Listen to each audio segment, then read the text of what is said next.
Good morning everyone. I hope everyone is doing well. It is Wednesday. Okay, so today I'm going to talk about our good old friend Abraham-Hicks. Oh my gosh. Good old Abraham.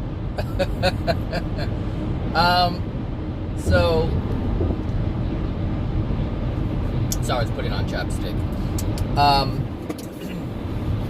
So Abraham-Hicks. Why am I talking about Abraham-Hicks? Well, I'm not really talking about Abraham-Hicks, but yet I'm talking about Abraham-Hicks. I'm also talking about everybody else who listens to Abraham-Hicks. In the past, if you've been listening to my videos for a while, you probably have come to the conclusion that I have had an issue with Abraham-Hicks. Well, I no longer have an issue with Abraham-Hicks. It doesn't mean that I don't... How would I word that? It doesn't mean that I'm not sticking to the things that I've said in the past. I still stick to the things that I have said in the past about Abraham-Hicks. The only difference is I don't hold anything against Abraham-Hicks. Because, like I've said before in other videos, people hold truths and people hold untruths. Some people know that they hold untruths, and some people don't know that they hold untruths. And that's not for me to judge or anything like that.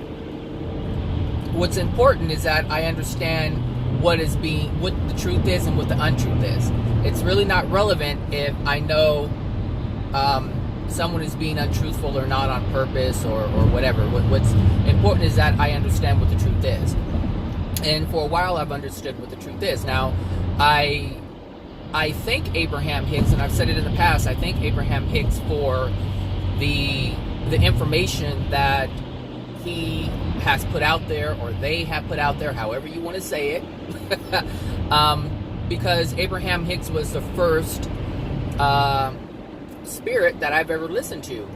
And I didn't know that Abraham was a spirit. So I was getting a great deal of information from what they call the other side. And so I'm very grateful for that. But one thing I cannot do is accept the wholeness of someone. I must use discernment and understand or have an understanding as to whether or not I can accept the wholeness of someone. And because I understand who we are and what we are and the condition that we're in on the planet, I also understand the type of spirits that would connect to us. So you cannot get an angelic being to connect with you, or a celestial being to connect with you, and you be able to express the same energy as a celestial being. I understand that cannot happen. And so the spirits that are more available to us on earth are degraded spirits who have souls who are degraded like ours. So I understand that. So being that that's the case, I can't accept anything as a whole from a spirit or a human being on the planet. I have to use discernment in that respect, because if I'm in search of truth, then I must learn what that looks like. And how do you understand truth? You understand the truths of the universe. You understand how things work. Because if you understand how things work, I thought a light flashed on my car, but I guess not. If you understand how things work, then when someone presents something to you and it's out of alignment with how things work, the truth of how things work, how love is currently, or what love looks like, then when someone presents something that's completely different, you can recognize it automatically. So, Abraham presents itself or themselves as pure energy that's connected to Source. Well, we're all connected to Source. We're all connected to the Creator in some way, shape, or form, because the part of the Creator is within our soul. That's why the soul cannot die. Because we have an aspect of something that cannot die. And so therefore, that's why we're made in the image of. So, but anyway, that's not really what I want to talk about. What I wanted to talk about really is how you can combine the things that I'm talking about with the things that Abraham-Hicks talks about. Because Abraham-Hicks talks about getting into the vortex, you got to get into the vortex, you got to wobble, you got to get out of the wobble and get into the vortex. But what Abraham doesn't talk about are those things that cause your wobble. Abraham says, stop focusing on. But the reason why you can't stop focusing on, the reason why something keeps coming back into your existence, into your experience, is because there's something that Abraham is not talking about. And this is the issue that I had with Abraham. But I can't have an issue with Abraham, because if I have an issue with Abraham, then I'm creating an issue within myself. And that's what I'm trying to get rid of. So, you know, a pedophile can do whatever a pedophile wants to do, and it doesn't have anything to do with me. I can't be angry about it. I can simply understand why that person is doing what they're doing. Well, the same thing goes for Abraham-Hicks. I can't be angry about it, but I can understand what Abraham is doing, and be grateful that I have that understanding. That's what I need to do for myself. So it doesn't matter if you believe someone who's not telling the truth. What matters is that I see that this person isn't telling the complete truth. And I'm not saying that Abraham's doing it on purpose, because maybe Abraham is in denial. Abraham is no different than you and I. Abraham once walked the earth and is now no longer walking the earth, and now lives in the spirit world. And I've heard and I've watched many of Abraham's seminars and speeches, or whatever you want to call it. I've watched them for a long time. So I have, and I mean, when I watch videos day and night, day and night, day and night. So I have lots of hours going into watching Abraham's videos. So I don't know if you guys can tell that I think the road noise is a little quieter. I got new tires yesterday. It seems not to be so loud. So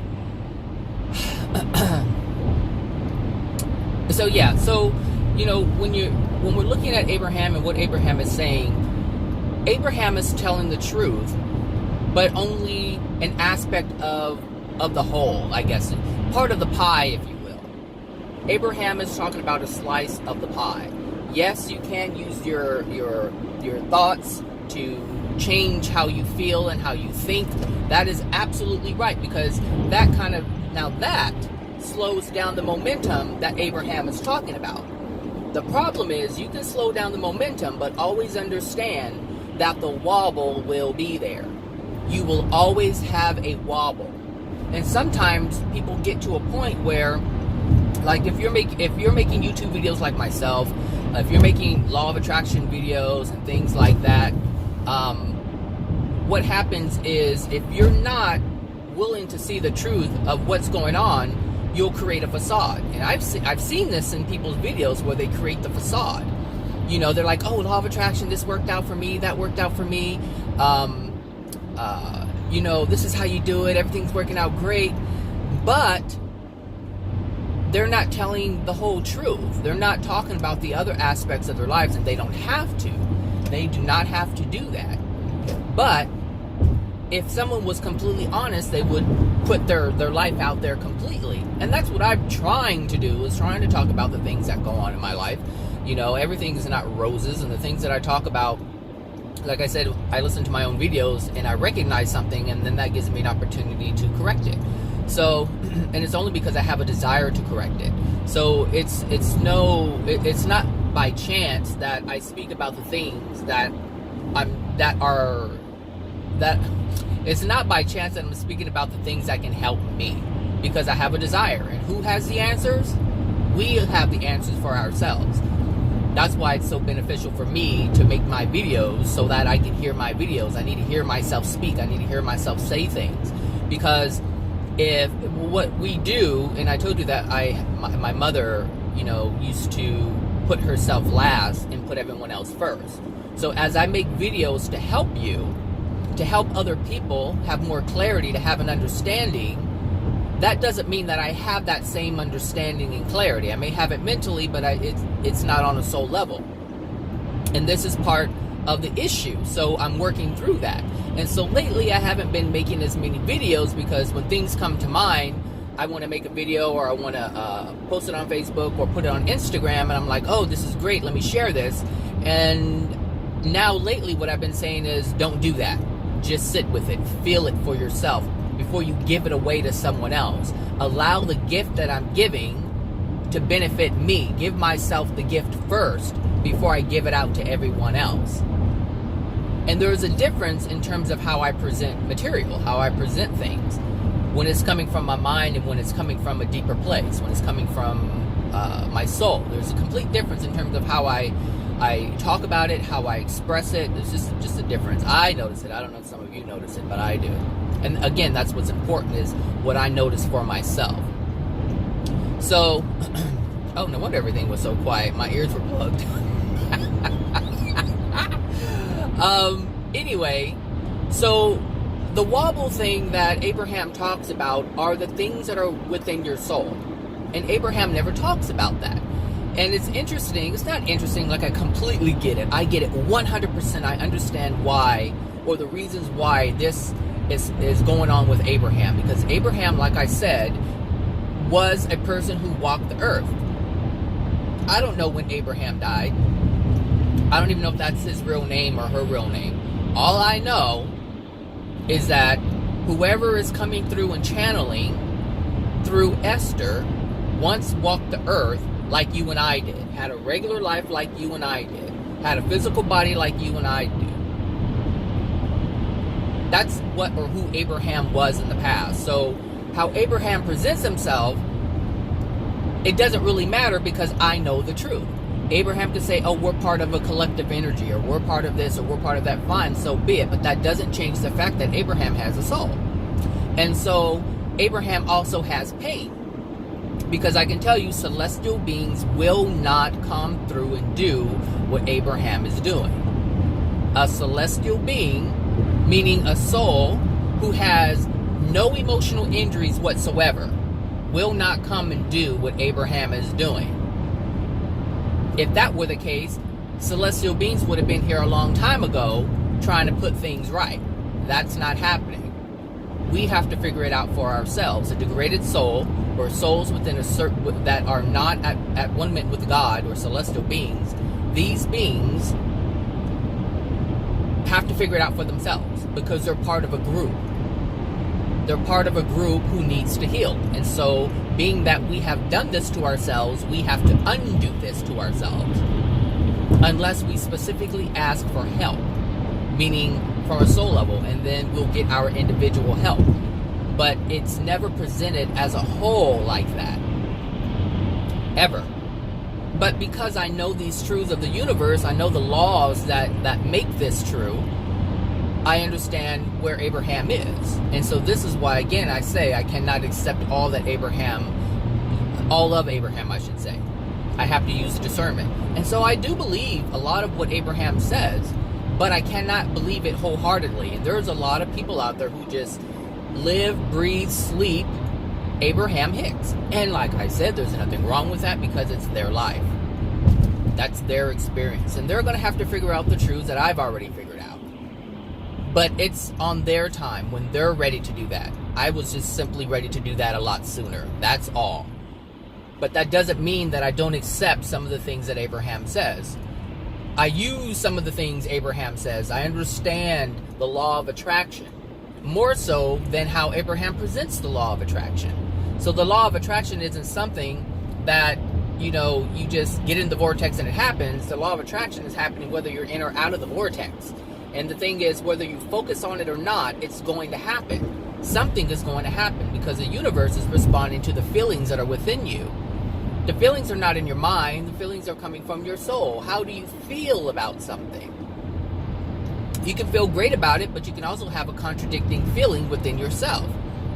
You can say to yourself you want $1 million, but if you feel you're not worthy of $1 million, then you can't have the $1 million. Or you'll get the $1 million. You can put yourself in that vibration. You can put yourself in the vortex. You can feel happy about it. You can smell it, breathe it, touch it. You can do all these things with money and get it. and also have it taken away. You can also lose it. Because the soul is going to dictate whether or not you can have it. And when I say the soul, I mean the true feelings that you have within your soul. So you can use the law, you can use what Abraham says to mask. And you can do this all the way up to the 6th sphere, the 6th dimension. You can do this all the way up to the 6th dimension, which is why you have a lot of people in the 6th dimension who are able to do all kinds of things, but they can't move any further. They can't move any further in terms of where they are in love. Meaning they can't experience a different experience. They can't experience a more loving. That's the best way to say it. They cannot experience greater in love because they're not capable of holding any more love. I don't know why you got from him back of the big rig if you're gonna move just as slow. You can't do it. You have to allow more love in your soul to have a more loving experience, a more pleasurable experience. And actually, I'll just stick with loving experience because you can create a more pleasurable experience, but it not be in love. So you can use your willpower to conjure up and put together all kinds of things that's going to bring you pleasure, but it doesn't mean it's in love. Like you can smoke dope all day long and have a pleasurable experience, but it doesn't mean it's being done in love. So I'll stick with love. You need to have more love in your soul in order to have a more loving experience. You have to. Because that's the way of it. That's law. That is law. You can suppress. Ooh. See? No wonder you were doing all that bullshit back there. What you got from in back of the big rig. You doing bullshit all over the place. So yeah, you can suppress your emotions. Hey, there are masters in that. I know, ooh Lord, I know some people who are manifesting left and right, but they're fucking assholes. Like, they're assholes to their children. They yell at their children, "Hurry up, get away!" Blah, blah, blah. And yet they're having all these wonderful things, but they're just flat out assholes. So yeah, you can use the law of attraction and focus on the money and say, I want this. All that means, money is this thing, or things, cars, houses. There's these things. If you don't have any resistance to it, then you can have it. If you don't have any resistance to these things, or to things, period, you can have it. If you feel like I want this and I can see myself having it, then you can have it. But if joy and happiness is something that you feel you can't have, then you won't have it. You can have all the things how many rich assholes have you seen? How many rude, inconsiderate people have you seen that drive Rolls Royces and Bentleys and Mercedes and all other kind of cars, and they have houses, properties left and right, multiple businesses. They have an influx of cash coming in every single day. But they're unhappy, they're mean, they're dying of cancer.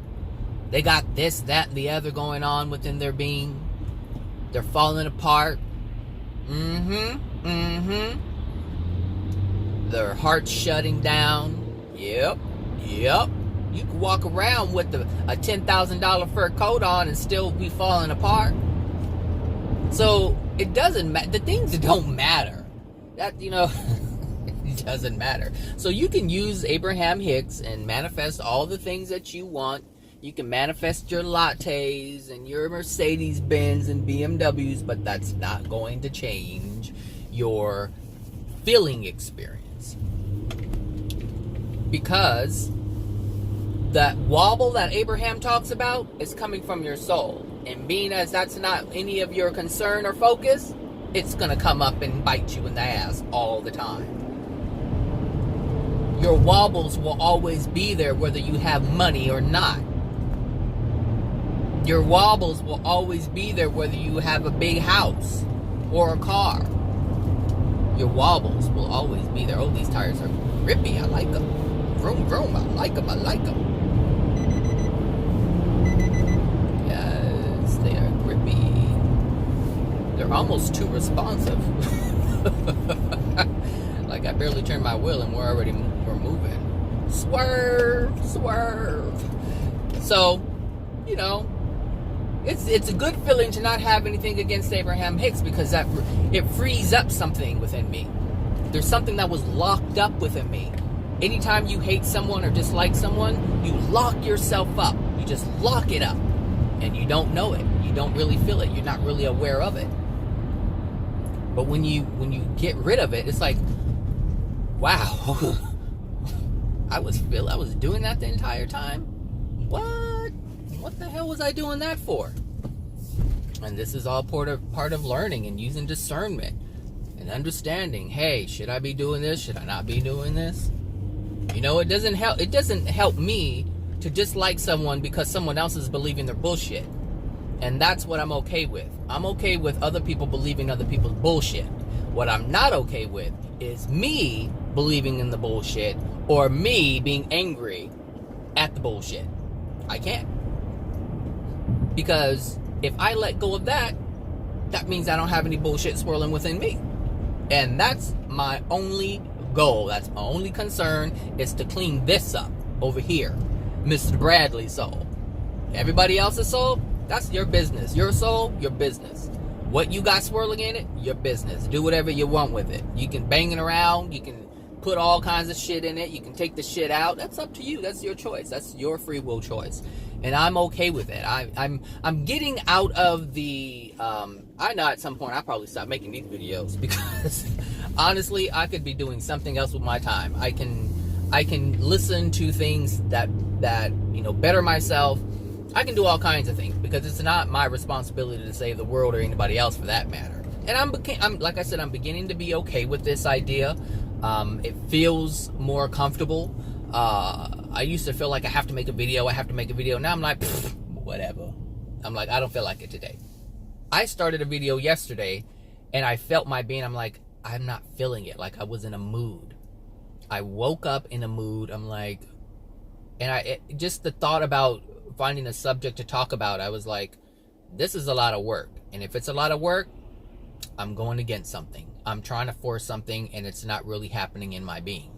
So I started talking maybe for about 5 seconds or 8 seconds, I think it was, and I turned it off. I said, I'm not doing this. I didn't listen to any music at all. I just drove the car in silence. There was nothing but me and the road noise and the wind noise. That was it. And I was feeling how I was feeling, and I was like, gosh, this is awful. This is just awful. And I started to think about you know, there was something that happened at the gas station yesterday, and it just put me in a mood, because I was in a good mood. Well, I didn't wake up in a bad mood, but I was in a good mood. I was ready to talk about the topic that I was ready to talk about, and then something happened at the gas station with my rewards and all that stuff, and at the time I was like, this stupid bitch at the cash register was not trying to help me figure this stuff out. She was literally texting on her phone when I was standing in front of her with a receipt, and I was asking her, can you help me understand what this is, because I don't think, you know, my rewards were applied correctly. And this girl who was getting paid to help somebody stood there and finished her text before she helped me, and that pissed me the fuck off. I was so hot. I wanted to reach behind that counter and just yank her, because I was like, dude, you're getting paid to do this and you're not helping me. Like, you're not helping me. And the reason why I was upset, it wasn't really because of her. I was upset because I didn't get what I wanted. I wanted to go to the gas station, get what I needed to get what was due me, and I didn't get that. And so the feeling that I was experiencing in the moment was a sense of lack. And I was like, why am I getting so bent out of shape over a few cents, you know? And it was so small. But it wasn't the value, it was the fact that I wasn't getting what I wanted. So I was experiencing a feeling of lack. And it didn't have anything else to do with the price. It didn't have anything to do with anything. And the reason why she gave me that experience is because of the vibration that I was at the time. Because when I went in the first time, she was nice, good morning. But because I was agitated and irritated, she felt that vibration. And so she reflected back to me what I was putting out there to begin with. That's all she was doing. That's all she was doing. So I decided not to make a video and just sit with how I was feeling. So I tried to go back to my childhood, and it was connected to all the times that I wanted to do something and I couldn't have it. When the times that I wanted to go somewhere and I couldn't go, like if other kids were going to like the water park or something and I couldn't go because we were dirt poor and we didn't have money for all that, I felt like I was missing out. It's like, how come I can't go? As a kid, you don't start thinking about the stuff that I'm talking about now. You just know that you can't go and it hurts. You want something and you can't have it. You want an experience and you can't have that experience. That's basically what it is. And that's what I was feeling yesterday when I was getting gas. I wanted something and I couldn't experience it. So I just sat with it, and so I said screw the video. And I didn't say screw the video like that. I just I can't make this video because I'm not feeling the video. And I knew that it was going to translate into my video, and I didn't want that. That's not what I want to put out there. So, I already know at some point I'm not going to be making these videos because I'm going to be doing more things that's focusing on myself. Right now I have a lot of time, and the reason why I have a lot of time is because I'm not loving myself. Now, some of you guys out there who are listening to my videos may love that I'm making these videos, but I'm not loving myself because I could be doing something that's adding value to myself in a different way. But currently, this is the value that I need. This is what I need to do because, like I said, I make my videos for myself. But at some point, I will need to do something else for myself, something that I want to do, something that gets me into the vortex, if you will. So like I said, I like making my videos. I love teaching. I love sharing information. I love sharing knowledge. That I do love doing. So I'm okay with doing that. But at some point, there's other things that I want to do. So anyway, back to Abraham-Hicks. The wobble. The wobble will always come up. You can practice Abraham-Hicks for 20 years, 30 years, 50 years, and you will always have a wobble. A wobble will come up. And as you release one wobble, another wobble will show up. It's a wobble is not something that you're able to get rid of. Where am I going? It says 704 on the 110. Is it changing? 704 on the 10. I guess I'll stay here. I will stay here, but I will definitely get away from you. You're just cruising like you're on the Pacific Coast Highway.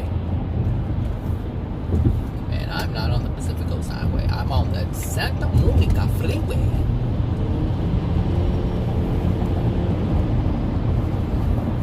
Ooh, these tires are so grippy. I'm not used to it. I'm used to riding on those ball tires. Gosh, you barely move the wheel. You're in another lane. I wonder how that's going to be when I get the BMW, because it has active steering in the back, so the back wheels turn too. That's going to be an interesting feel. Anyway, so the wobble will always be there, and I know Abraham will say, you got to focus on this. You're focusing on the negative. You got to focus on the positive. Yes, you can do that, but understand that will only work up to a certain extent. At some point, you will need to get rid of this because you'll be able to suppress it, but that doesn't mean that it's going to go away. It's like it's like someone with HIV. So they take these. Am I staying on here? Am I getting off? It's kind of scurry. I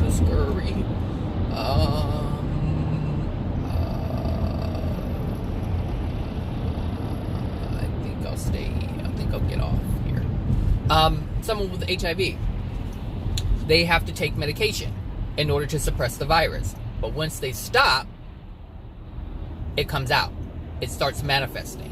And this is basically what's going to happen with people who practice the law of attraction, the way that Abraham-Hicks and other people, Abraham-Hicks is not the only one. There's other people who who do this, who practice the law of attraction. Just focus on the positive, don't focus on the negative, and you can do that. You can suppress the thing that caused the wobble, but that doesn't mean that the thing that's causing the wobble is gone. You may be able to pretend that it's gone. Oh, I should have stayed over there. Whatever. You can pretend that it's gone, and that's fine, because that what you think and feel creates your reality. But understand the wobble will pop up here and there. It's like a top. If you know one of those spinning tops, if you're young, you probably don't know what I'm talking about. But if you're older, you know what I'm talking about. Ooh, maybe I can find a video of a top. You push the thing down and it starts turning and spinning. And as long as everything is in the right place, it spins. But when something comes out, like if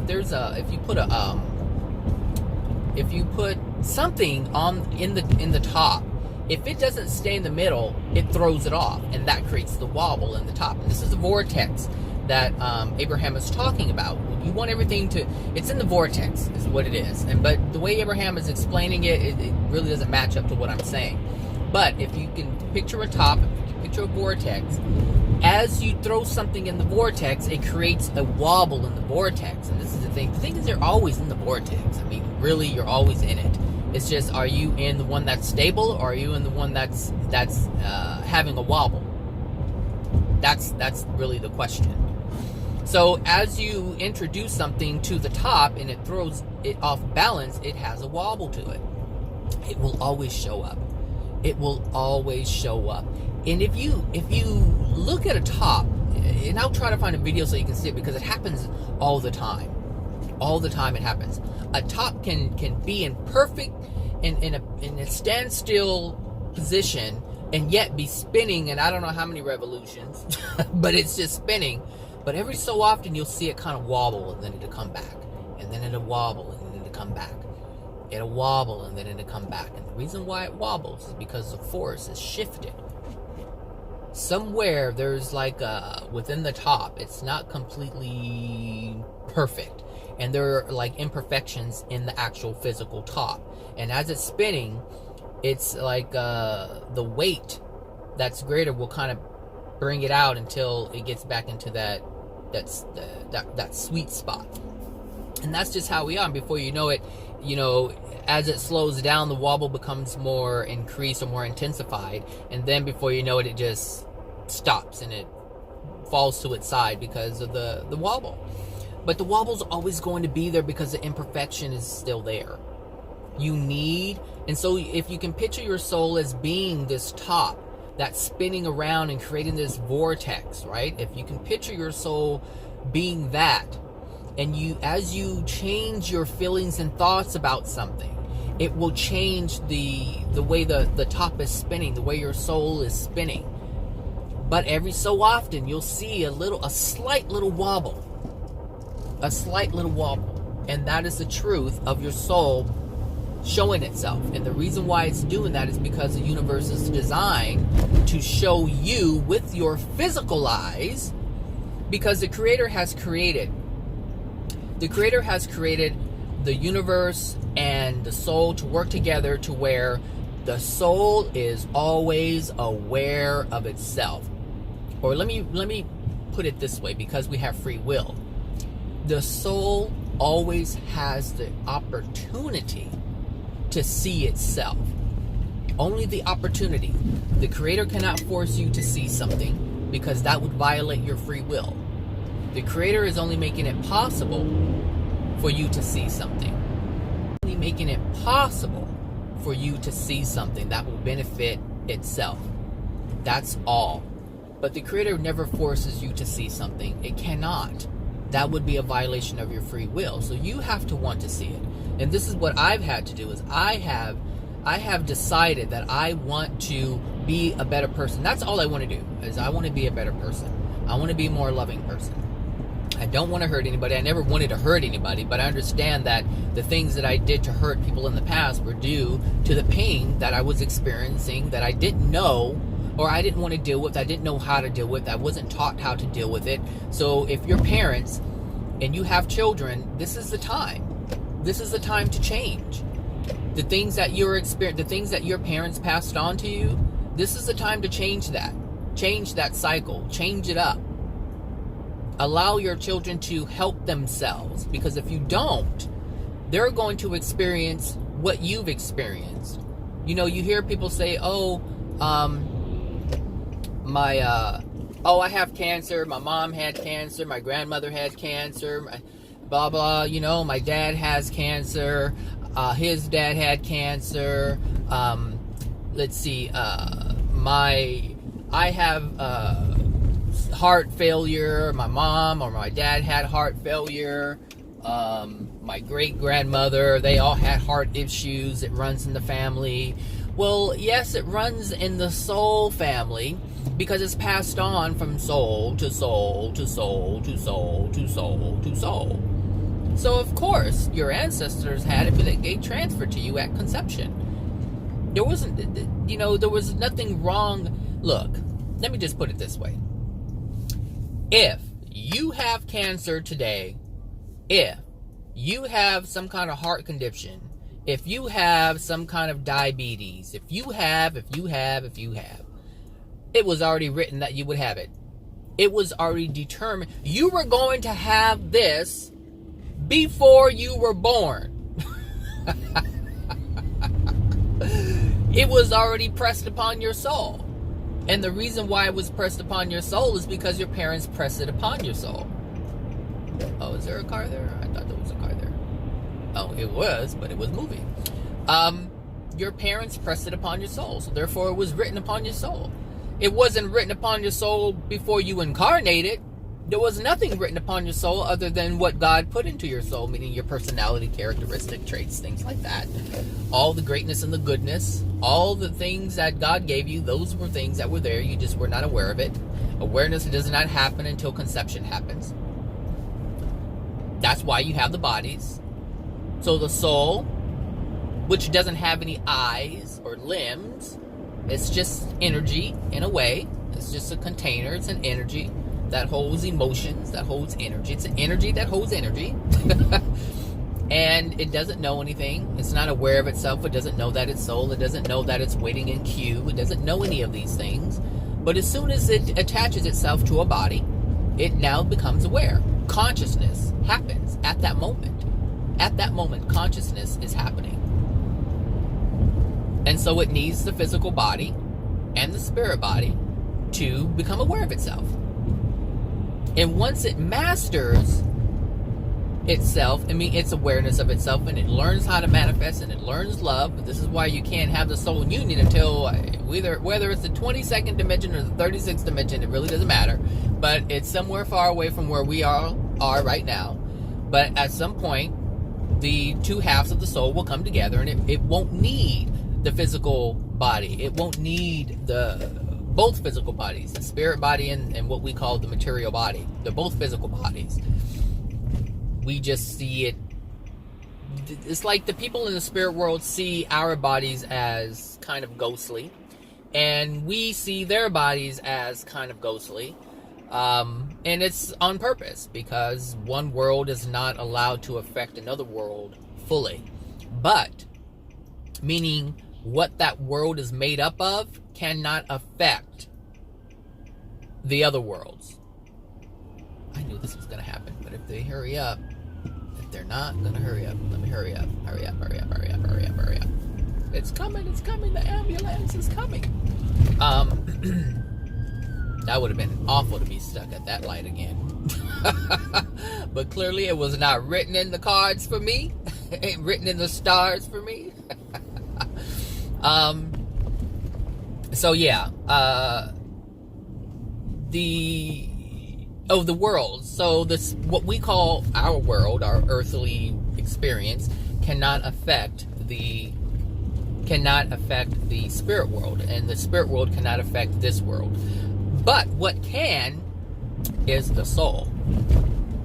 The souls can affect other souls anywhere, to a certain extent. A really dark soul does not have enough power to affect souls here. But yes, at the same time they do. See, and this is really interesting, because there are dark souls who can affect us. There are dark souls in the spirit world, or dark spirits, or spirits in the spirit world with dark souls, I should say, who can affect people on the planet who are still in physical form. But there are certain people that they can't affect. And this has to do with, let me continue this in a bit. Okay, I'm back. So what's interesting is I guess we're moving at a snail's pace here across the parking lot. I don't know if somebody's parking in my spot lately. I don't know who that is. That's fine. I'll park in a different spot. So spirits, a dark spirit, a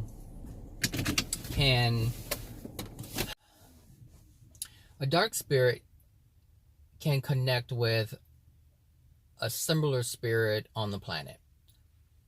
But it's understand that it's the condition of the soul.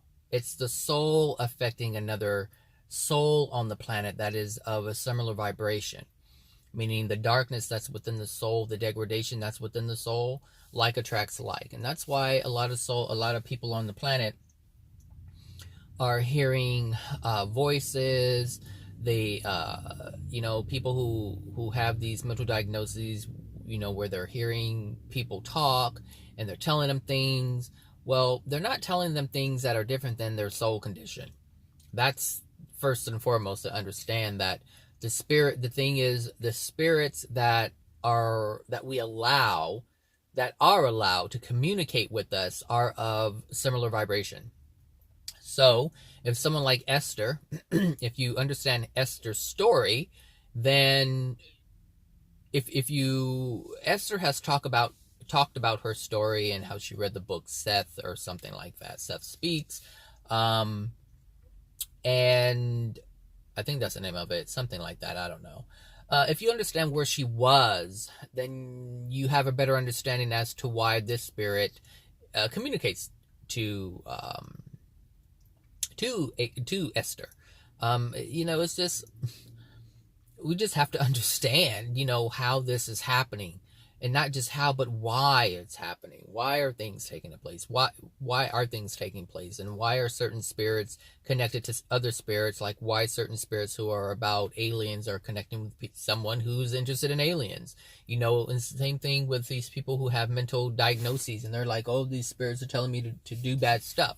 Well, those bad things are within your soul. At some point, it was put into your soul, whether you put it in there or someone else put it in there, or you're carrying it forward from ancestors. So that violence and rage that someone never dealt with, that was passed on to their children, if they weren't raised in an environment where they could express that, and it came in, and then it was transferred to you at conception, and you are in an environment where that can be expressed, then that's where it manifests. That's why some children can have the same parents, and their experiences are completely different, and that has to do with the soul before it incarnates, and what's within the soul, what's allowing and what isn't, what's more dominant, what isn't dominant. It really depends, and the thing is, when the first child is born, sometimes it can be easier for the first child, sometimes it can be more difficult for the first child. It really depends. It's not always the same. But what's really, important to understand is something like that. It depends on how stressed out the parents were when they were having the first child. It depends on the violence that was present, if there was violence present during the pregnancy of the first child, versus how happy and excited a parent was to have a child, or parents were to have a child. And then when the child was born, they felt the stress of the child. And then when they got pregnant again, they're like, oh no, oh no, oh no. And there was a lot of resistance. So now the second child is treated, differently, or has a different experience, because there's different things within the soul of that child now. So if a parent, I know I'm going all over the place, but if a parent, was very excited and about their first child, and they were doing everything right. They were getting everything set up. And then when the child came, they realized we don't have enough time. It's very expensive. We can barely eat, blah, blah, blah. All these things started happening. And then a second child comes during the pregnancy of the first child. If the parents were in a good space, then the child has all of that love and excitement and welcoming thrown into the child. Like the child, it feels wanted and feels present and feels like they're supposed to be there. But let's say that was the experience, or during the experience of the first child, they're raising the child and they understand it's difficult and they get pregnant again. If there's resistance, any resistance towards that child, like, oh my gosh, should we really have the child? There's a sense of rejection, and the child feels that. And so now that rejection is within their soul. And so during this whole time, during the whole 9 months, if they're like worried about how they're going to make it, and they're like, should we abort the child? Shouldn't we abort the child? How is it going to be? Are we going to make it? Is it going to be harder? And now the child starts feeling unwanted. And now all these things are being projected within the soul of the child before the child is even born. So now let's say the second child is born, and now the child is there, and now the parents have to commit to it. And now they're like, well, Henry's here now. We gotta, or whoever's here now, we just, we have to move forward with it. And, you hold the baby in your hand, and you're like, oh, we're going to love you and da-da-da, but the damage is already done within that child. So if the second child starts acting out and acting up, and they're like, we don't know why, we've given both children basically the same thing. They have access to the same thing.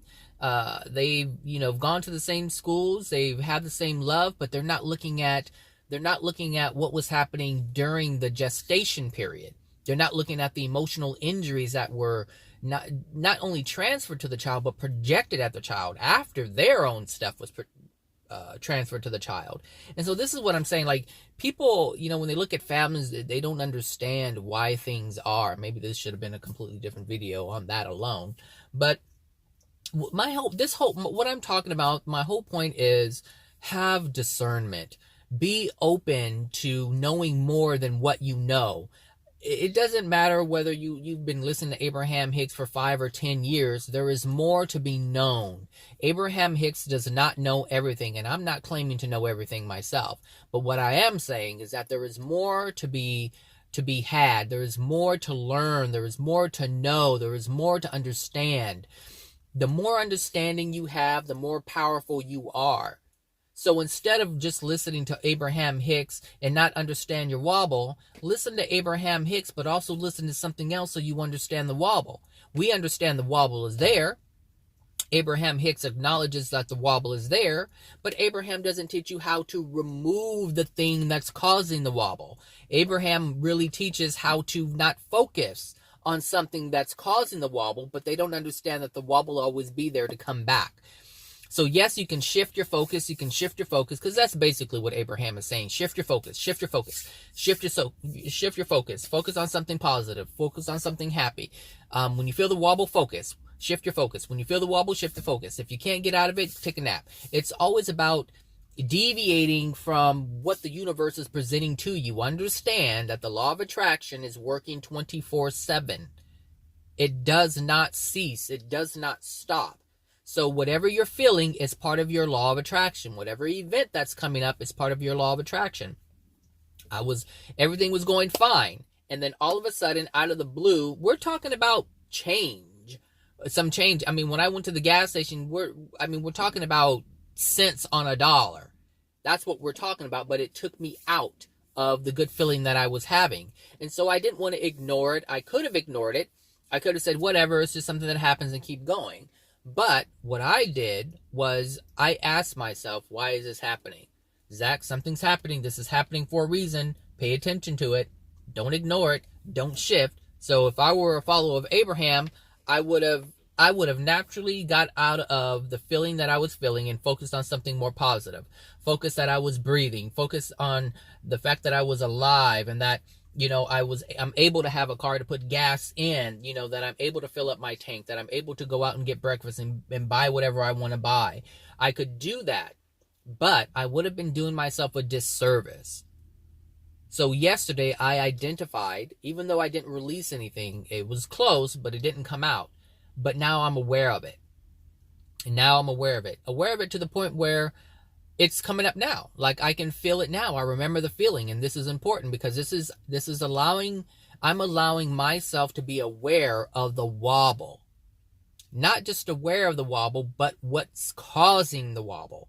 Like I know it's there, but now I know why it's there. Abraham says you have a wobble. I'm saying this is what your wobble is. I'm saying if you listen to the things that I talk about or AJ talks about or other people talk about, I'm not the only person. AJ's not the only person that talks about it. It's all the things that are within your soul. A regular therapist can talk about it. They say, hey, they call it trauma. In the mental health, field, they say, hey, this is what it's trauma, childhood trauma. They don't call it emotional injuries, but it's still the same thing. Now they may not know how to release it, but that's fine. Someone else is talking about that. I'm talking about that. AJ's talking about that. Other people are talking about that. And this is what I'm saying. You can get the truth from someone, but you can't get the whole truth from someone. So you can get the truth, you can get some truth from Abraham, you can get some truth from me, because I'm not talking about all things. Everyone is contributing here. Everyone who makes a YouTube video about law of attraction or emotions or their feelings about, if they were raped or something, or if they were cheated on. So this is what I'm saying, just be open. Just be open to more. There's always more, always more, always more. There's so much you can't learn it just by the time that you're here on earth. And there are people who've been in the spirit world for 50,000 years and they still haven't figured it all out. And then there are people who have been in the spirit world for 10 years and they're already in the celestial spheres or dimensions. So, it can be anything you want it to be, but it really depends on what your desire is. If your desire is not to know that, then trust me, you won't. You will focus on Abraham-Hicks and Abraham-Hicks only. Because Abraham-Hicks is talking about something that you want to know, you want to hear, you want to believe. And I'm not saying don't believe it, because some of the things that Abraham speaks is absolutely true. So yeah, of course, I'm going to be in favor of accepting truth if someone's offering it. Absolutely. Absolutely. I just saw a cat on a balcony. I guess someone has a cat. They're on the first, second, third floor. And the cat, usually a cat, if they have access, they'll, walk, through the little railings. But this cat is like on the third floor and the cat looks outside and is like, I'm going back inside. It's like it's trapped. It can't go anywhere. I think that's funny. Oh, that's so funny. Anyway, so yeah, that's what I wanted to talk about. I don't have an issue with Abraham-Hicks, and I'm glad I don't have an issue with Abraham-Hicks anymore. I used to be so angry at Abraham-Hicks. I'm like, you're lying to people. And now I understand, that it doesn't matter if someone's lying. What matters is if I am accepting of the lie. It doesn't matter if someone else is accepting of the lie. That's their soul. That's their business. I talk to people about the things that are within their soul all the time. It's like, this is why this is happening to you. And they're like, yeah, I see it. And if they don't want to do shit about it, they don't have to do shit about it. It's not anything that concerns me. What concerns me is myself, my soul, and the things that I know. I now value, I can say today that I value what I know for myself more than I did in the past. I valued what I knew for other people. I held what I knew as valuable when it came to other people, but in the beginning, I didn't see it.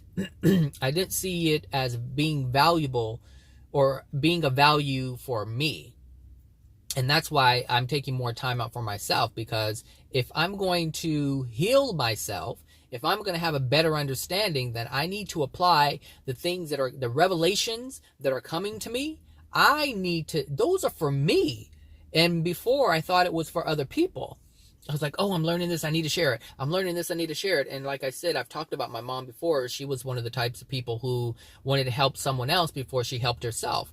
And I'm starting to realize, because what I was feeling is that, okay, I'm making all these videos, but I'm not progressing. It's like other people are saying, oh, thanks, you've changed my life. This one lady said, the other day, you've changed my life, over the years that I've known you. And other people say the same thing. It's like, wow, you really helped me. And I'm thinking, well, why do I feel the same? Why am I in the same spot? And then it hit me. Because you're not applying the things that you're teaching. You're teaching other people to help other people, but you're not learning to help yourself. And that's what I had to start doing. And that's why my videos are not as frequent as they used to be, because the things that I'm learning, even my Facebook posts, I'm not even posting stuff on Facebook or Instagram. I'm keeping it, and not keeping it to myself, but I'm taking time to process it, to really feel the revelations that I'm feeling, not just have a revelation and share it. I'm having the revelation and I'm feeling the revelation. I'm applying it to my life and I'm feeling how it's like I'm matching it up to how I feel. This truth that I've come across, or this revelation that I've gotten, I'm now able to feel how, or apply myself to that, or compare myself, however you want to say it. And that's what I've been doing. So anyway, that's what I wanted to say for today. Just be mindful of the wobble. The wobble's not going anywhere. For all you Abraham-Hicks people, it's not going anywhere. So you want to get in the hot seat and talk about how do I get rid of the wobble? I can tell you, Abraham is not going to tell you how to get rid of the wobble. Abraham will tell you how to stop the wobble temporarily, but it's only temporary. It is only temporary. At some point, you're going to get to a point, and this is, like I said before, these beings that get up to the 6th dimension cannot go beyond the 6th dimension, because beyond the 6th dimension means you have to acknowledge the whole of you. So all the things that you suppress, so you can tell yourself, I'm not going to be angry anymore. I'm not going to hate, just like I said, I'm not going to hate Abraham or be against Abraham anymore. I can do all of these things and be a better being and change the vibration within my soul, but that doesn't remove the things that cause me to be out of alignment in the first place. I'm just choosing something different than what dwells within my soul. I'm using my mind to create a different version of myself than to change my soul. And that is really the difference. Abraham does not focus on the soul. Abraham does not talk about the soul. Abraham talks about the mind. Abraham talks about thought and how thoughts create. But in actuality, your soul is creating. The reason, and if you really pay attention to what I'm saying, I can prove it to you. Abraham says, change your thoughts. If you change your thoughts, you change your feelings. But what Abraham isn't recognizing is that the feelings that are being generated by your new thought are within your soul. It's within your soul. So it's how you feel, because you feel from the soul. Your body doesn't have the capability to have feeling. It interprets feelings, but it cannot generate a feeling. The feelings are coming from your soul. How you feel about something is coming from your soul. And so you can use your mind to feel a certain way to generate a feeling that's being generated within your soul. So you can use your mind, but if Abraham says, change your thought, change your feeling, you think it's just the mind changing your feeling, but you're not understanding where the feelings are. And that's where your feelings are. And the thing is, you can create all these different, you can add to your soul in this way, because the soul is very expansive. It can stretch very, very widely. So if you have a lot of darkness in your soul and you tell your mind to put more happy thoughts in it, to put more good feeling thoughts in it, you can add to that. But it doesn't change the fact that what's dark is still within the soul. So you can become a master at focusing on this and use your affirmations and train yourself. You can train yourself to do anything, but that doesn't mean that you've released the darkness within your soul that caused you to have dark experiences in the first place. So you can do all of this, but at some point you have to deal with the things that you have learned to suppress. And this is where people get caught up in the spirit world. Not so much here, because we don't last long enough here to really get to that point. So that's why we generally die in the first sphere, is because we're not here long enough to figure this shit out while we're in physical form. We have to die before we figure this out. And sometimes it takes people even longer if they believe in reincarnation and they start doing the whole overcloaking thing, because once you overcloak, that means you're no longer in the spirit world. You've taken over someone else's body that's not yours, and now you're back on earth again, having another experience. But it's not your experience. You're really commandeering someone else's body. And again, this is what I'm saying. If you don't learn more, you can't know more. And if you don't know more, you keep making the same mistakes over and over and over again. And you can tell yourself that you're learning when you're really not learning anything. We do this all the time. But like I said, if this is your choice, and this is your choice, and you don't have to be aware of it. You don't have to accept anything that I'm saying. You don't have to do anything you don't want to do. If you don't want to follow Abraham anymore, you don't have to follow Abraham anymore. If you don't want to follow AJ anymore, you don't have to follow AJ anymore. If you want to follow AJ and that's all you want to follow, you can do that. If you want to follow Abraham and that's all you want to do, you can do that. You have the free will to do anything and everything that you want. I just choose to use my free will to become aware of more than just accepting, to become more aware than if I were to just follow one person.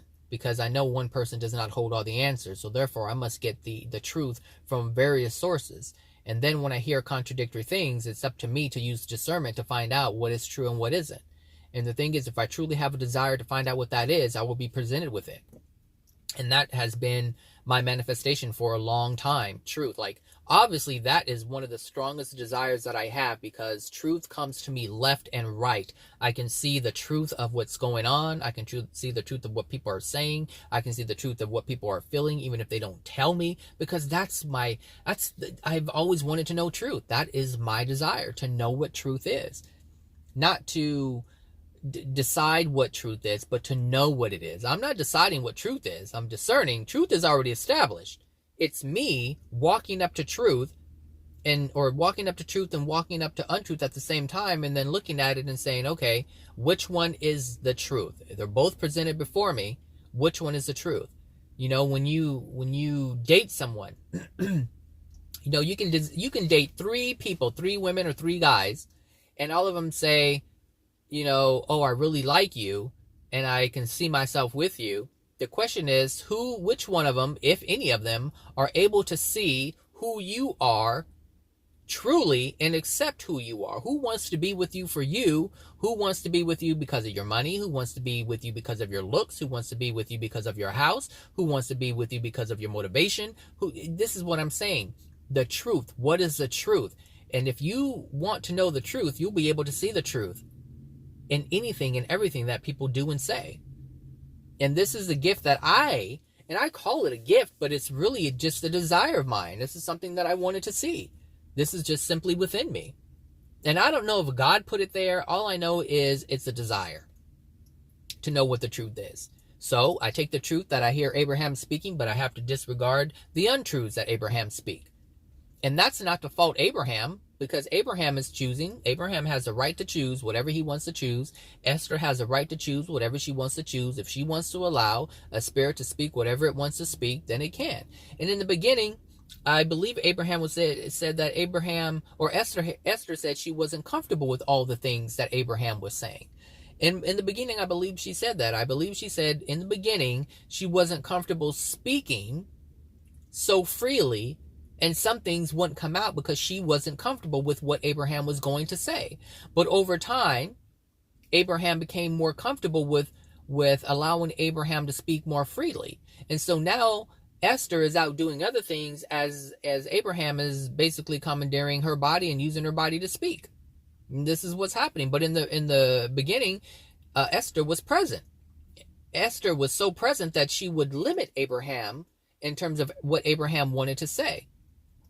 But now, Esther's not present. She's like, I'm off doing other things while Abraham speaks. And then I come back. And so that's what she says. I don't know what Abraham said. She has a general feeling as to what Abraham is saying, but she's not aware.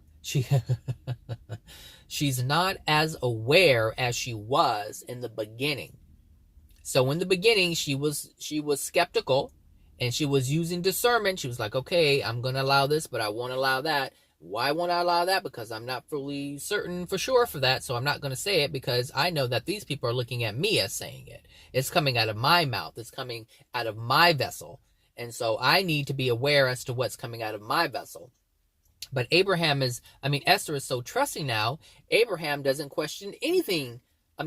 Esther doesn't question anything Abraham says, because she's so comfortable with it. So she has given up her sense of discernment, and that's fine. She can do that. She is able to do that. And maybe it's because she understands that she's not the one saying it, but Abraham is the one saying it. So it really doesn't matter what Abraham says, even though it's coming out of her mouth. The only way that can be held against her is if someone who doesn't see her as being separate from Abraham can say, hey, you said it. It came out of your mouth. I have it on video. This is what you told me. It didn't work. I want to sue you. Now, she can say that.